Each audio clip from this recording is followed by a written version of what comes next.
Hi. No. Oh, I can't see you. So I just realized as I was sitting over here that a lot of my key life stories involve my dad.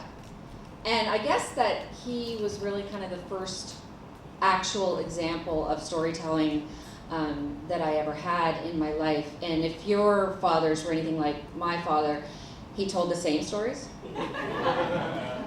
over and over and over again. And it didn't matter if you said you've told us that one before.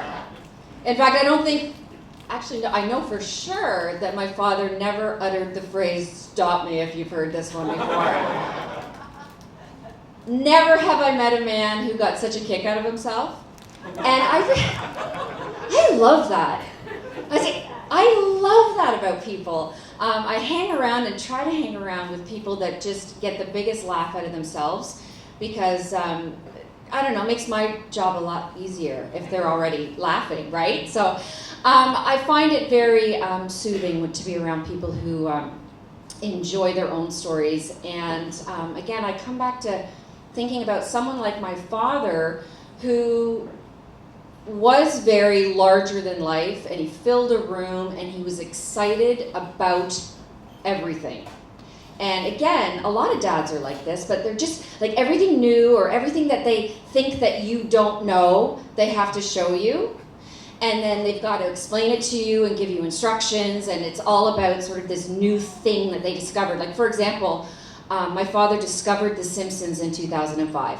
And it was like this show, oh my God, it's so funny. Like, you're not gonna, actually didn't talk like that. It's so funny. Yeah. But I really enjoyed this about him. So when I was thinking about the theme tonight, the internet, of course, it brought me back to thinking about him. And around probably that 1996, 7, 8 kind of threshold when you started hearing about this information superhighway. So excited. And he was really excited because the thing that you don't know about my dad is that he was horribly clinically depressed for a good part of his life. And if you know someone or have experience, sadly, with that kind of mental illness, you hold on like hell when you're feeling good. It's like the guy lived for optimism because you never quite know when the shadow's coming back. So he was such an inspirational character in my life and a lot of people's lives because he got excited about new stuff. He was curious about everything. When he lost his job around that time, the guy decided to equip himself and educate himself around computers because this is what you got to do if you want to stay up to date. So the information superhighway, just love saying that. In fact, I'm going to call this story Big Jim and the Information Highway. Superhighway. I think that would make a good kid's book. Anyway, he called me over one time to my parents' place, and Dad had, once we got out of there, my brother and I, he turned immediately one of the bedrooms in the basement into an office.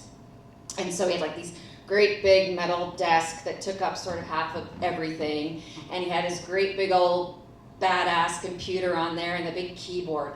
So you gotta come over here.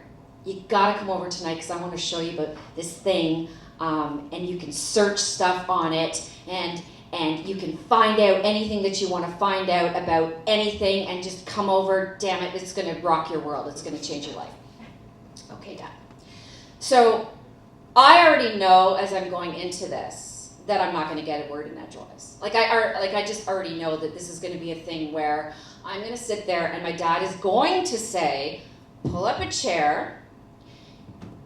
He's going to click for a little bit and then show me, and then he's going to say, you try. And then I'm going to try to click, and he's going to do this. He's going to go. And I'll try to click, but I'm looking at him, and then finally he won't be able to stand it, and he'll shove me off the chair and sit back down and go, no, you're doing it wrong. Because, damn it, if you aren't getting the experience that he expects you to get, by God, you are going to enjoy it, and you're going to do it the right way. And he's going to instruct you how to do it. sidebar to this story, and I can prove it because it's a lifelong experience with my dad. I remember distinctly a Christmas Eve. My brother and I were small, like maybe 6 or 7, around that. And he told us that Santa Claus would not come unless we could sing Danny Boy back to him without stopping 5 times. So picture the needle. Oh, click. Oh, Danny. Oh, Danny Boy. We'd be bawling because we had to sing Danny Boy. Damn it, you're going to enjoy it, and you're going to do it exactly as I want you to do it. So it was no different with that information superhighway.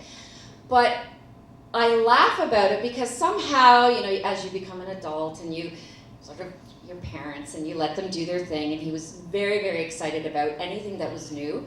Again, part of this, when I think of it being an inspirational story, regardless of whatever cocktails of medication he had to take, and I remember him telling me that when he was feeling good, all he wanted to do was feel good, and he wasn't sure if that had to do with the medication or not, but why risk it? So he was probably the most alive person, actually, that I ever had the opportunity to be close to. Because again, as I said earlier, he never quite knew when that shadow was gonna come. So we played together on the computer for a while. He would send me away, and he lost his shit the day that he found out that he could burn CDs. Oh my God. My mother still has stacks of these. Everybody, we got them for Christmas, and they had like the labels on them, so he'd have the labels and print them out of his little bubble jet printer, and we'd get these all these kind of like, remember mixed tapes, but they were mixed CDs, and like we think and we talk, and my mom and I were just laughing. He passed away, unfortunately, in 2005 from cancer, and we thought, wow, what would he do with this next wave of social media? My God, Facebook, Twitter, Googling himself to death. And he would most definitely have his own YouTube channel for sure, just to entertain himself, if not anybody else, and he would be a YouTube sensation. I just know that wherever he is, he's pissed off because he could really be enjoying himself right now.